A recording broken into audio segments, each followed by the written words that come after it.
As I sat at my parents' Thanksgiving table, surrounded by the familiar sights of my childhood home, I felt a rare calm. These visits, now that I was 60, provided a peaceful escape from the tense atmosphere at my own house. My daughter Emma chatted happily with her grandmother, their voices filling the room with joy. It was a stark difference from the quiet, strained conversations I often had with Richard, my husband. Suddenly, my phone buzzed loudly, interrupting the warmth of the moment. Richard's name appeared on the screen, instantly making me uneasy. Taking a deep breath, I excused myself from the table. "Sorry, it's Richard. I'll just take this in the kitchen."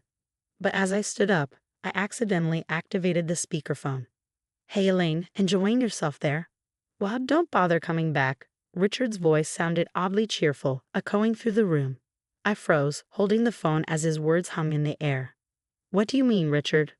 "Oh, I've decided it's time for a change. I've moved Emma's stuff into the house. There's no room for you anymore." The room fell into silence. Emma dropped her fork with a loud clatter, her eyes wide in disbelief. "Richard, what are you talking about?" My voice trembled as I spoke, my heart racing. "It's simple. Emma doesn't want to come home because of you. Without you around, she can live the life she deserves, like when she was younger. So you need to leave." Emma stood up suddenly, her face flushing with anger. "Dad, what is going on?" "Stay out of this, Emma." Richard's voice cut her off, icy and firm. "This is between me and your mother." My cheeks burned with a mix of shame and anger. "You want me to leave our home just like that?" "Yeah, find some shelter or whatever. It's not my problem." The call ended abruptly, leaving a heavy silence. My mother reached out, her hand trembling. "Elaine, honey." Before she could finish, Emma burst into bitter laughter. "He's lost it, Grandma. Completely lost it." Inside, I was a whirlwind of emotions, shame, anger, and a strange feeling of freedom. He better be ready. I thought to myself, this isn't the end, it's just the beginning. That night, lying in my childhood bed with moonlight casting shadows, memories flooded back. Richard and I hadn't always been distant and cold. There was a time when his eyes held warmth and his touch felt safe. I met Richard when I was in my late 20s. He was charming, confident, and seemed to have all the answers. His charisma drew me in, and within a year of meeting, we were married. A whirlwind romance that felt like a fairy tale. But the fairy tale began to crack soon after Emma was born. Richard adored our daughter, but as his love for her grew, his feelings towards me seemed to diminish. It was as if there was only room in his heart for one person. "Elaine, can't you see? You're suffocating her. Give her space," he would scold. Whenever I tried to be part of Emma's life, his words hurt, though I thought he was just being an overly protective father. As Emma grew older, Richard's resentment towards me deepened. The man who once cherished me now barely acknowledged my existence, except to criticize. "Why can't you be more like Emma? She's only 10 and already so independent," he'd sneer. I remember the night Emma, at 15, won a school award. We were supposed to celebrate together as a family, but Richard turned it into a lecture. "Elaine, why can't you achieve anything like our daughter? You're wasting your life." His words pierced like daggers. I lay there, staring at the ceiling, feeling years of his disdain weighing on me. It wasn't just his words. It was the dismissive looks, the heavy sighs, the way he'd turn away when I entered a room. I had become invisible and insignificant in my own home. That night, lying in the silence, something stirred inside me. Richard's callousness, his disregard for our life together, it ignited a determination in me. I refused to let him erase me from my own story. Turning on my side, I closed my eyes, but sleep eluded me. The shadows seemed to whisper, urging me to rise up, to reclaim myself. And deep down, I knew I was ready to take that step. The next morning, I woke up with a newfound clarity I hadn't felt in years. During breakfast, Mom tried to talk about Richard's call, but I changed the subject. I wasn't ready to confront that issue just yet, and Emma sensed my hesitation and didn't push. As we tidied up, my mind wandered back to the years with Richard. His controlling behavior wasn't limited to our daughter. It permeated every part of our lives, tightening like a vice around my freedom. "Elaine, don't stay late at work. You need to be home to cook," he would insist, dismissing my job at the library that I loved. His rules were unpredictable and meant to keep me off balance. If I wore something he didn't like, he'd scoff. trying to impress someone, focus on being a better wife and mother. Even my friendships weren't safe. You spend too much time with Linda Sheck, a bad influence, he once said, cutting through years of friendship. But it wasn't just the control, it was the humiliation at social events. He'd undermine me with fake compliments, often in front of Emma. Elaine tries her best, but you know she's not the brightest bulb, he'd laugh, his words a painful reminder of his contempt. Emma witnessed it all. At first she tried to defend me, but Richard's influence was overpowering. "Mom, just ignore him," she'd whisper, her eyes filled with frustration. I couldn't forget the day Emma left for college. Richard glowed with pride, yet there was a coldness in his gaze when he looked at me. "See, Elaine, this is what happens when you raise a child right. She's not like you, thank God." Those words cut deeper than anything, implying I had no role in our daughter's upbringing, that my years of love and sacrifice were worthless. As these memories swirled in my mind, a simmering anger rose within me. Enough was enough. I wouldn't let Richard control my life any longer. The phone call had been the final straw. It was time for him to face the consequences of his actions. I looked at Emma, seeing her determination reflected back at me. "Emma, there's something important I need to do when we get home. It's going to change everything, but I need you to trust me." Emma nodded firmly. "I'm with you, Mom." Completely. The drive back was quiet, both of us lost in our thoughts, knowing we were heading towards a crucial confrontation with Richard. Once home, I excused myself to my room under the guise of unpacking, but really to make a call that would set everything in motion. I dialed the number of a divorce attorney I had discreetly noted down months ago. My hands trembled as the call connected. "Hello, this is Elaine Richardson. I need to discuss filing for divorce." Mr. Adams, the lawyer, was calm and understanding. "I can help you through this, Mrs. Richardson. It sounds like you're dealing with a challenging situation." As I recounted Richard's behavior over the years, Mr. Adams listened attentively. "We can file for divorce on grounds of emotional abuse. It seems like you have a strong case." Feeling empowered, I responded firmly, "I'm proceeding with this, and I want him to face consequences both legally and financially." Mr. Adams reassured me, "We'll work to ensure you receive what you're entitled to." After the call, a mix of fear and exhilaration washed over me. For the first time in years, I was taking charge of my life. Later that evening, Richard returned home, his demeanor smug and victorious. "Back so soon. Realize you have nowhere else to go." His words stung, but I stood my ground. "I went to my parents' house, Richard. Remember the place you practically forced me into?" He scoffed. "I did us a favor. Emma and I are better off without you." "That's where you're mistaken," I said firmly. "Emma isn't a pawn in your games, and I'm not your captive anymore." Richard's face twisted in anger.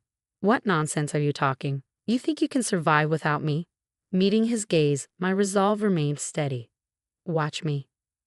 Emma entered the room, her expression showing determination. "Dad, you've crossed the line. Mom doesn't deserve this." Richard sneered. "Oh, now you're on her side? I thought you understood, Emma. Your mother is worthless." Emma's eyes flashed with anger. "No, Dad. The only worthless thing here is your cruelty. We're done living under your control." As we stood together against Richard's hostility, I knew we had reached a turning point. The battle lines were drawn, and I was prepared to fight for my freedom. The morning after our confrontation, the atmosphere in the house felt tense. Richard's usual arrogance was heightened, as if he was challenging us to defy him. While making breakfast, my hands trembled slightly, but my determination held strong. At the table, Richard broke the silence with his usual condescension. "So, Elaine, have you finally realized your place? Ready to beg for forgiveness?" I kept my voice steady. "There's no need for me to beg, Richard. It's you who should be reflecting on your actions." He laughed bitterly. "You've always been out of touch, Elaine, but this is a new low." Emma, who had been quiet until then, spoke up firmly. "Dad, this isn't a joke. Mom is serious about filing for divorce." Richard's face twisted through confusion, disbelief, and then erupted into anger. "Divorce? You think you can just walk away from me after everything I've done for this family?" "It's because of what you've done," I interjected, my voice firm. "Years of belittling, controlling, and humiliating me. I won't tolerate it any longer." Richard slammed his fist on the table, his face flushed with rage. "I built this family. Without me, you're nothing."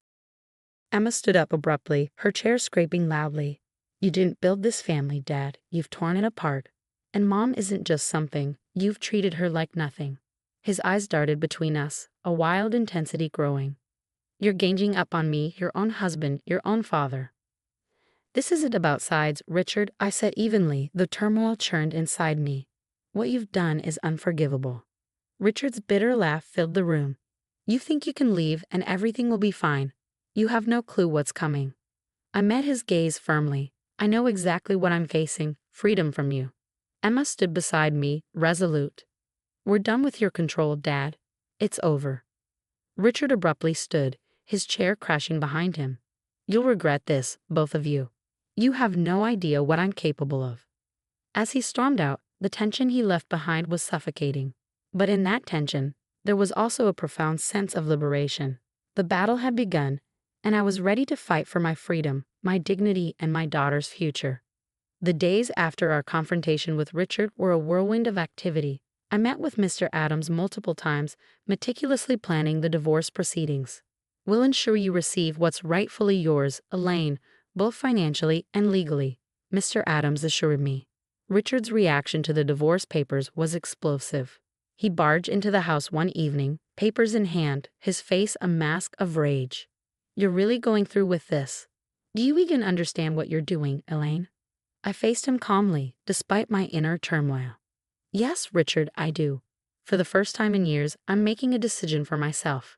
Richard laughed mockingly. You really believe you can survive without me? You're nothing without my money, my support. I'm not afraid of being on my own, Richard. I'm more afraid of spending another day under the same roof as you, I replied firmly. Emma, hearing the argument, came downstairs. What's going on? Your mother has lost her mind, Richard sneered. She thinks she can just take half of everything I've worked hard for. It's not just what you've earned, Dad. It's what Mom has endured all these years. She deserves every penny and more. Emma shot back. Richard's gaze hardened. Don't be naive, Emma. This will destroy us all. No, Dad, it will liberate us, especially Mom. As the days stretched into weeks, our home became a tense, silent battlefield. Richard relocated to the guest room, his presence casting a heavy shadow over everything. Despite his attempts to sway me, my decision was resolute. The date of our first court hearing arrived. Sitting in the courtroom, waiting for proceedings to commence, I felt an unusual calmness wash over me. I knew deep down that I was making the right choice, not just for myself, but for Emma too. Richard, however, appeared visibly nervous. When his lawyer broached the topic of a settlement, a small smile crept onto my face. Richard, who had always prided himself on control, was now at the mercy of the legal system. As the judge reviewed our case, Richard grew visibly paler. When the judge turned to me and asked if I wished to add anything, I took a steadying breath. Your Honor, for years I endured emotional abuse and manipulation at the hands of my husband. I seek not vengeance, but justice, for myself and for my daughter. The judge nodded solemnly. I understand, Mrs. Richardson. This court will ensure a fair and just resolution. Leaving the courtroom, I caught Richard's defeated expression. It was enough for me to know that while the battle wasn't over, I had won this initial round. I was prepared for whatever lay ahead.